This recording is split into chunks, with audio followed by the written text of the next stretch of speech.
Welcome back to Video Game News. Sorry if I'm a little hoarse right now. I'm dealing with bad sinus issues. But with that said, this is Video Game News for June the 5th. Hard to believe it's already early June. With that said, quickly cover some stuff and then have one big topic to talk about at the end. So with that said, first up, some recent stuff right now announced that you can get on Limited Run Games website if you're at all interested. They're doing a special limited physical release for KO the Kangaroo Remake, which is going to be getting physical versions done for PS4, PS5, and Nintendo Switch. The base version will be $34.99. And if you're interested in the deluxe version, it is gonna be $64.99. And it will be have open pre-orders till June the 26th. So if you're all interested, which I can honestly say I will be pre-ordering. Also, another interesting game that you can pre-order till June the 26th is called Sword of the Necromancer. It actually looks interesting.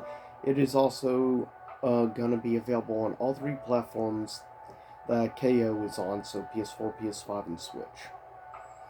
Also, in other news, just brief time, the Series X outsold the PS5 in Japan for the first time in history.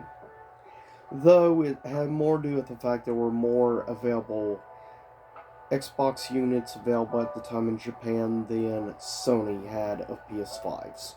So that is the main reason, but still, it made headline news as it being a first ever in history. But didn't hold it very long, but still an interesting little piece.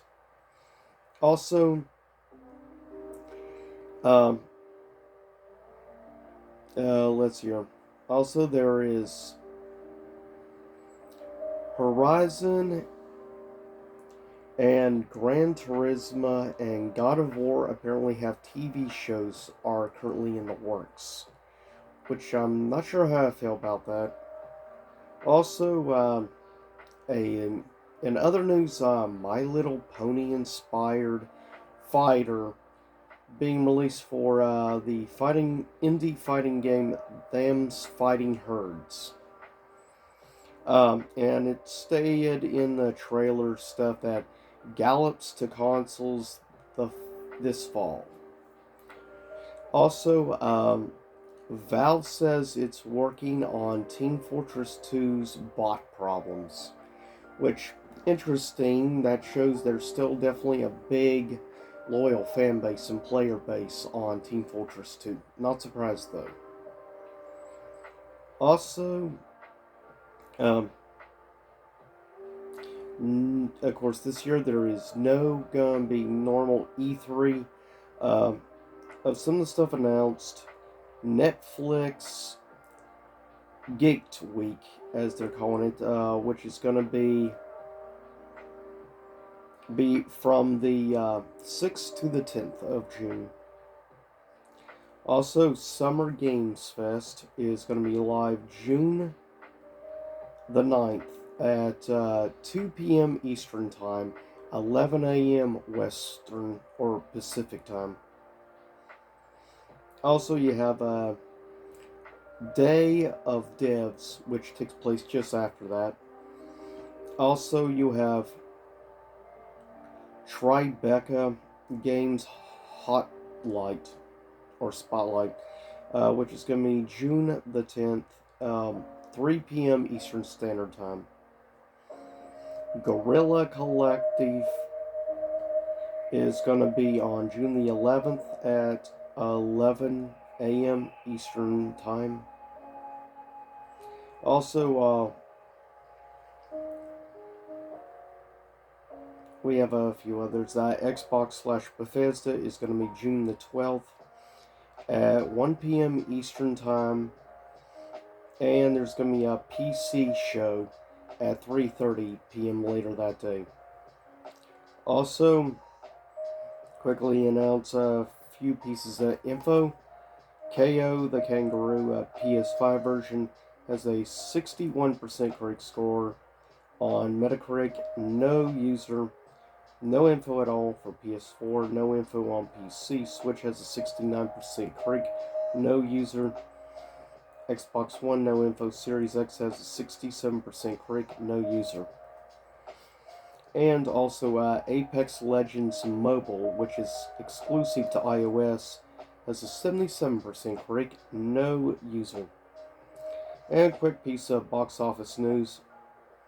Over this last weekend from May the 27th to May the 29th, Sonic 2 would make a little bit more. Sonic 2 ends up right now at 385,399,000. Is currently in like the fourth largest grossing live action video game movie of all time, which is pretty impressive. Also, you have a few other films that came out. The Bob's Burger movie, which made $14.8 million domestically. It only made $7,000 internationally, so you might as well just say $14.8 million. Also, Doctor Strange made an additional $15,855,000, dropping 50.9%. Worldwide, it has made $872,773,000. So it has definitely already surpassed the first film. Also, for opening weekend, Top Gun Maverick, which opened to $127.7 million. So congratulations to Tom Cruise.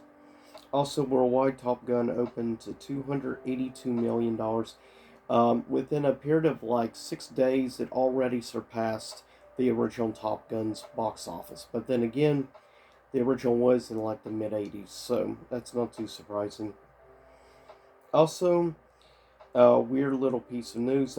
France bans English gaming tech jargon in push to preserve language purity. And I put WTF by what you mean by language purity, Macron? But with that said, that's it for regular news. Also, we had, of course, quickly move, just talk a few specifics of the PlayStation State of Play, which happened just a few days ago. We got a few looks, like first looks at the Resident Evil 4 remake, which personally I still don't know why it needed remade. It was fine the way it was, even remastered, but whatever. Of course, it'll be a PS5 exclusive coming next year. And also, it's going to have some interesting moments in it. But with that said, I'm going to be very curious about it. It's definitely also got announcement that, of course, Resident Evil 8 Village is obviously also getting now a PSVR 2 thing combined and stuff. So you're finally going to be able to play in VR, which is a good thing. A new Saints and Sinners Walking Dead game for VR. I think the big things, though, definitely take away was one, I'm looking forward to actually the cat game, Stray. It's going to be actually day one. You can download without having to buy the game if you have, or get PlayStation Plus Extra or PlayStation Plus Premium. So that's an interesting little fact. And thing I'm probably going to end up getting PlayStation Plus Extra most likely. But also, we got, of course, a much better look at Final Fantasy 16, which I'm looking forward to. Though that is ones I can actually get PS5, which will probably be a few years down the line. Anyways, the biggest takeaway, though, from it was the reveal of Street Fighter 6. Much more in depth, looking at how the gameplay is going to look, the new art style direction. Got a better look at Luke as well as a new drunken. It looks like possible like drunken style, like kickboxer character with Jamie. Definitely looks very interesting, and I'm very curious to see more. And also, it's got World Tour mode, which I don't believe a Street Fighter game has had a World Tour mode since Street Fighter Alpha 3 Max, which is interesting. Quite a long time ago since they did this. So they're finally doing at launch, it looks like, for the next Street Fighter game, which is scheduled next year. It looks like they're going to put a lot more effort into single player content. Thank you, Capcom. Thank you for that. After the disaster that was Street Fighter 5 at launch. So I'm definitely happy about this, and it will begin release on PS4 besides PS5. Also, it's going to begin apparently a PC release as well as getting released on Series X as well. So it's going to be a multi-platform release. So I expect Street Fighter 6 will probably do very well. Though at the end of the day, Street Fighter 5 ended up selling between 5 and 6 million copies, but it took a lot of time and effort. But with that said, I'll see y'all next time. Same YouTube time, same YouTube channel. Stay safe out there. Just quickly show though, I was at a convention, picked up a few things.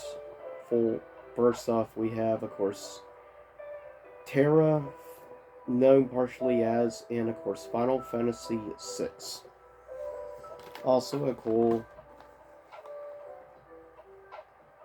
Mega Man figure, but then the biggest of all that I found, a giant MK11 Spawn Commando, of course, from McFarlane Toys.